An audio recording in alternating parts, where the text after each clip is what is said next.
Let us move on to the next type of bond, that is pi bonds. Here let us move on to the next type of bond, that is pi bonds.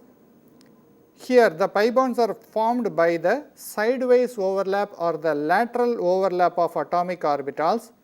Pi bonds are formed after the sigma bonds are formed. So, this is the one thing you have to remember all the time. You cannot directly form the pi bond unless there is a sigma bond which exists. In the case of sp mixing, they may be lower in energy than the sigma bonds. This is a special case and we will study about this in the later part.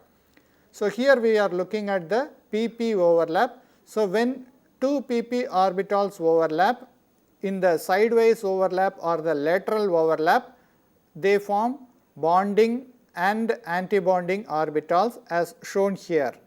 Let us compare the sigma and the pi bonds. Sigma bonds are formed by the axial overlap.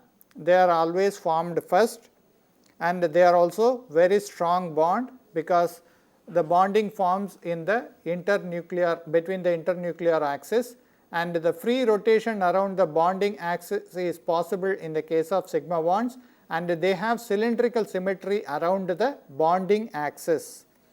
And when we look at pi bonds, these pi bonds are formed by the lateral overlap.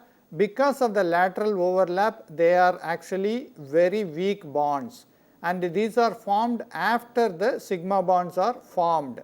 And there is no free rotations around the bonding axis because this gives rigidity, due to which the rotation is not possible around the bonding axis, and there is no symmetry around the bonding axis. Next we will look at what is nodal plane. So, this is a place of zero probability of finding the electron. As we have seen earlier in the antibonding orbital, there are places where there is a zero electron density, and these are called the nodal planes.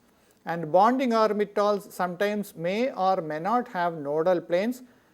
And if we look at the sigma bond is having a zero nodal plane, pi bonds have at least one nodal plane.